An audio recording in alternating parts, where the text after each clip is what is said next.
बिस्मिल्लाहिर्रहमानिर्रहीम। अस्सलामुअलैकुम। आप देख रहे हैं हांडी किचन यूट्यूब चैनल। आज हमारे किचन में बन रहे हैं पोटैटो चिकन कटलेट्स। कटलेट्स बनाने के लिए जो अज्जा चाहिए, ये 3 बड़े साइज़ के आलू हैं। इनको मैंने बॉईल करके ज़रा सख्त बॉईल करें और इनको ग्रेट कर लिए। और ये मैंने हाफ़ कप चिकन लिए और इसमें हाफ़ टी स्पून पिसी हुई लाल मिर्च, हाफ़ टी स्पून नमक, काली मिर्च और हाफ़ लेमन डाल के 1 टेबल स्पून ऑयल में इसको पका लिया मैंने। अब ये पोटैटो में हम मसाले डालेंगे। हाफ़ टी स्पून इसमें कुटी हुई लाल मिर्च डालेंगे।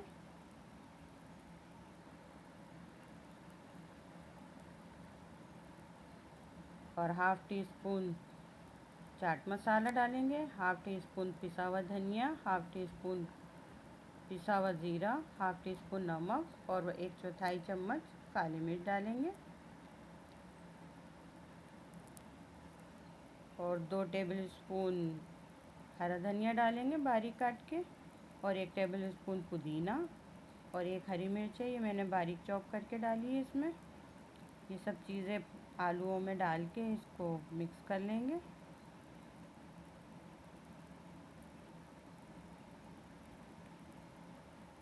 चिकन हम इसमें मिक्स नहीं करेंगे, हम चिकन की इसके अंदर फिलिंग करेंगे।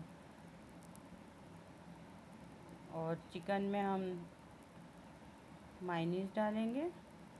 मैंने 1 टेबल स्पून डाला, आप 2 से 3 टेबल स्पून भी डाल सकते हैं। अब ये पोटैटो का मिक्सचर है, थोड़ा सा हाथ पे लेंगे। आप जिस शेप में चाहे इसको बना सकते हैं। मैं इसको सिलेंडर शेप में बना रही हूँ। अब इसमें चिकन की फिलिंग डालेंगे अंदर और इसको इस तरह शेप दे देंगे। इफ्तार के लिए ये बहुत अच्छा कटलेट बहुत अच्छे रहते हैं, बनते हैं। ये बहुत ही मज़ेदार बनते हैं। इफ्तार में ज़रूर बनाइएगा आप इसको। आप इसे फ्रीज़ कर सकते हैं और इफ्तार के वक्त निकाल के इसके फ्राई कर सकते हैं। ये इस तरह इससे शेप में बना लेंगे। ये देखें इस तरह। अभी मैं आपको बताऊंगी किस टाइम इसको फ्रीज़ करना है। अब एक और कटलेट बनाएंगे, इसमें आलू पे चिकन की फिलिंग करेंगे और इसको शेप दे देंगे इस तरह से।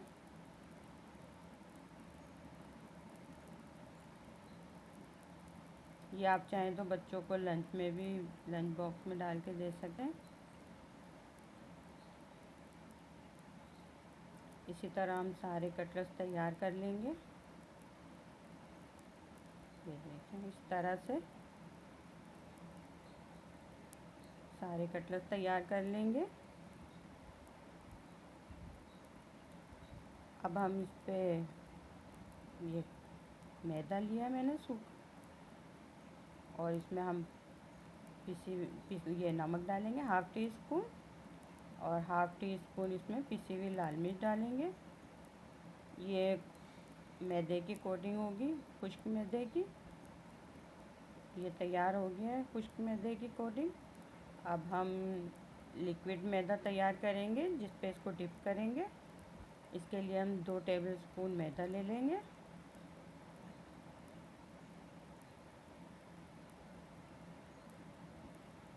और इसमें हाफ़ टी स्पून पिसी हुई लाल मिर्च डालेंगे और थोड़ा सा नमक डालेंगे।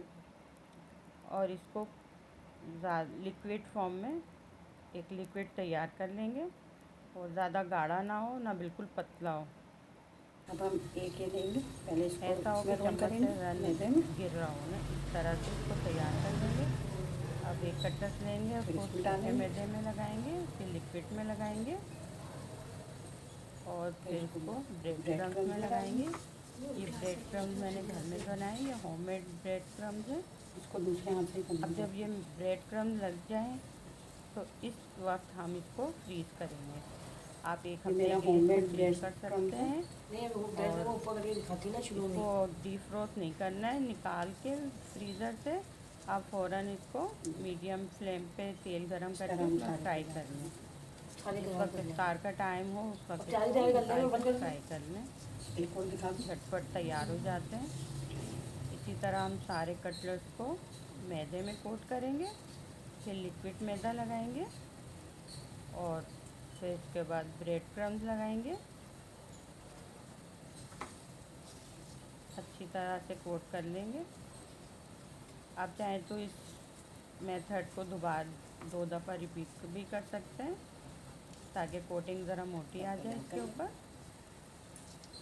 इसी तरह हम सारे कटलेट तैयार कर लेंगे और इस वक्त चाहे आप इसको फ्रीज़ कर सकते हैं। ये देखें सारे कटलेट तैयार हो गए हैं। अब मीडियम फ्लेम में तेल को गरम कर लेंगे फ्राई के लिए। ये देखें तेल गरम है। अब इसमें हम कटलेट डालेंगे और फ्लेम मीडियम हो, और जब कटलेट डालेंगे तो फ़ौरन चम्मच नीचे लाना है वरना इसकी कोटिंग उतर जाएगी। जब एक तरफ से थोड़ा कलर आ जाए, गोल्डन कलर, लाइट गोल्डन, फिर इसको हम इसकी साइड चेंज करेंगे और इसी तरह इसको गोल्डन फ्राई कर लेंगे इसको। देखें एक तरफ से गोल्डन कलर आ गया है तो इसकी साइड चेंज कर लिए। ये बहुत ही मज़ेदार तैयार होते हैं, आप ज़रूर बनाइएगा इनको।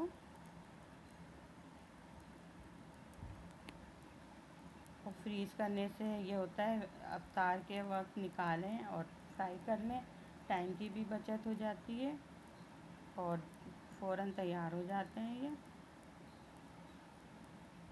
अब इसको मैंने मायो से गार्निश कर लिया है। आप इसे बनाइएगा और मुझे कमेंट्स में बताइएगा, और अगर रेसिपी पसंद आए तो इसको लाइक करिएगा, शेयर करिएगा और मेरे चैनल को सब्सक्राइब करिएगा। और जिन्होंने सब्सक्राइब कर लिया है उनका बहुत बहुत शुक्रिया।